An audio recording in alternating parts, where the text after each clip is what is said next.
Et je sais qu'il y a plusieurs personnes qui nous suivent. Tu vas te retrouver exactement dans mon histoire. Fais beaucoup d'argent, mais n'arrive pas à aller au-delà de joindre juste les bouts à la fin du mois.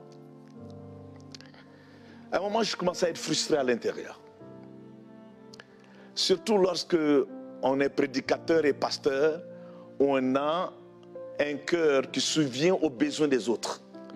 Alors, c'était un témoignage de quelqu'un qui vient d'acheter une nouvelle maison, une nouvelle voiture, un bon boulot, et on prie pour les gens, on remercie le Seigneur. Mais à l'intérieur, je savais que j'étais fauché, pour le dire ainsi. Des fois, les gens peuvent te regarder et tu as l'air d'avoir tout. Mais ta condition vraie ne reflète pas l'opinion des gens. Ce n'est pas la réalité. Et je me rappelle ce jour, je venais de la maison d'un membre de notre église et cette colère divine d'insatisfaction où tu ouvres tes yeux et tu réalises il y a quelque chose qui ne va pas. Et j'ai parqué ma voiture pour avoir une conversation vraie avec Dieu, mon Père. Là, vous habitiez où à ce moment-là? J'étais à Calgary.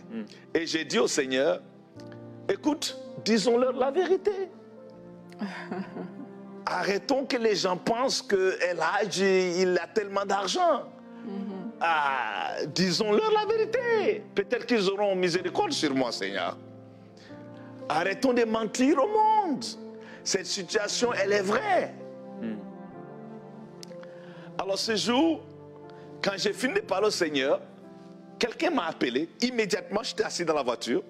Mon téléphone sonne et il me dit, pasteur, je vais acheter une maison. Est-ce qu'on peut se rencontrer près de l'église ou à quelque part pour que vous priez pour moi? J'ai dit, ok, il n'y a pas de problème. Je suis allé, quand j'ai fini de prier pour la personne m'a donné $500. J'ai attendu dans la voiture qu'elle parte d'abord. Écoutez-moi, et il n'y a pas de transformation sans que tu n'aies assez de ta situation.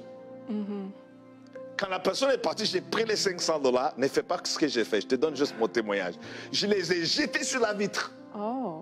Et je dis non, merci pour cette provision. Mais il faudra que j'attende le prochain mois encore pour un autre miracle. Je ne veux plus aller de mois en mois en espérant une provision mensuelle chaque fois. Le Dieu de la dernière minute, le Dieu de la dernière heure. Vous comprenez ce que je veux dire? Je ne néglige pas ce témoignage. Moi, je suis en train de partager un témoignage qui va changer ton statut. Pas juste te garder dans une condition pour protéger ta honte de temps en temps. Et j'ai dit non, Seigneur, je veux un changement de statut. Je ne veux pas... I don't want you to bail me out. Je ne veux pas que tu viennes à la dernière minute pour me sauver à chaque fois. Là. Je suis fatigué là, des miracles de dernière minute. Je suis fatigué des miracles pour payer le dernier loyer ou quelque que ce soit. L'Esprit Saint travaillait en moi. Et j'ai ramassé les $500. Et je suis allé m'acheter un uniforme militaire. J'étais dans le mood là. Parce que vous étiez déterminé. Il y a certaines, écoutez-moi, il y a certains changements qui demandent une guerre. Ça demande une guerre. Ce jour, je suis arrivé à l'église, ils ne m'ont pas reconnu. C'était comme un Navy SEAL là, un agent spécial des forces armées qui venait d'arriver, commandant. Et j'ai prêché. Pendant la prédication, c'est là que quelque chose s'est passé. J'étais en feu, comme on le dirait.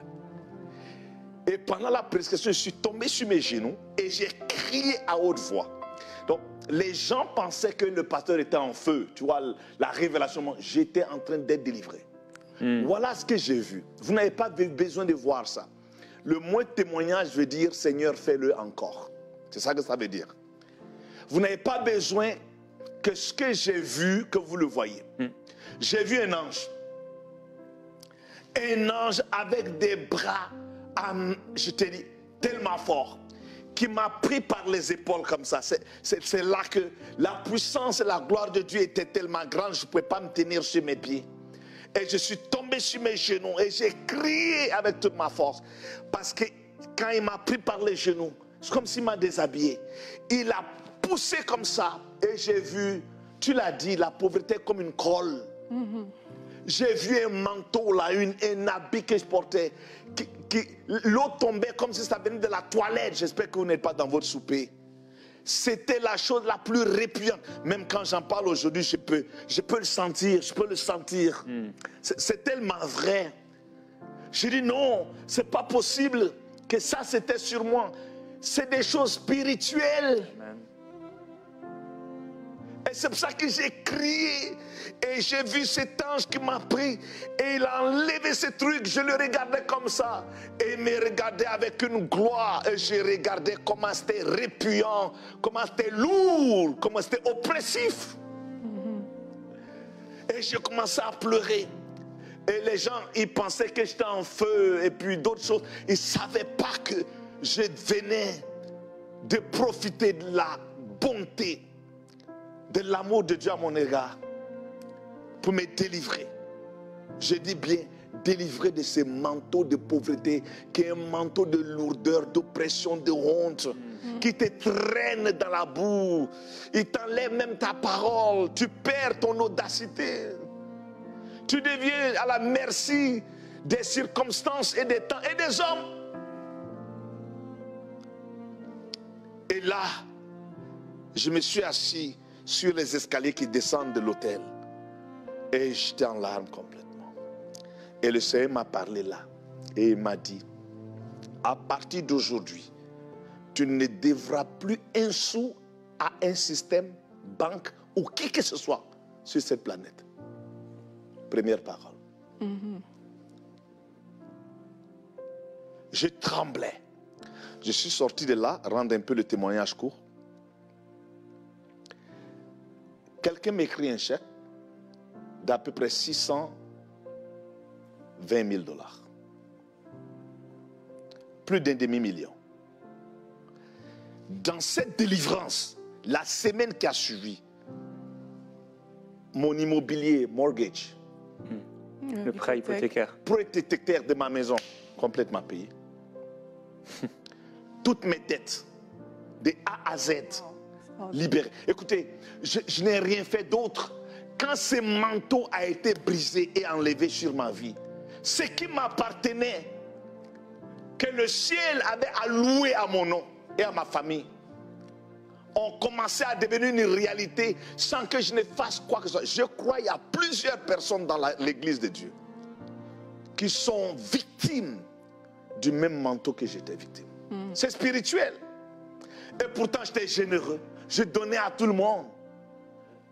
Et pourtant, j'avais un grand cœur. Mais je savais qu'il y avait quelque chose. Parce que ma Bible me dit que je dois être béni pour être une bénédiction. Pas juste attraper à chaque fois le mois ou couvrir les dépenses. Mais c'est comme ça la plupart du peuple vit. Ça, c'est inacceptable dans le concept du royaume. Je le dis et je vais le redire. On doit repentir de la pauvreté, de la même chose que nous repentons de l'immoralité. Nous devons haïr la pauvreté en tant que chrétien. Je dis bien haïr, c'est un mot fort, mais s'il y avait plus fort que ça, je l'utiliserais. C'est quelque chose que nous devons rejeter complètement. Briser tous les mensonges. Moi, je me disais, Dieu c'est bon, tant que je le sers, je n'ai pas besoin de grand-chose. Il répond juste à mes besoins.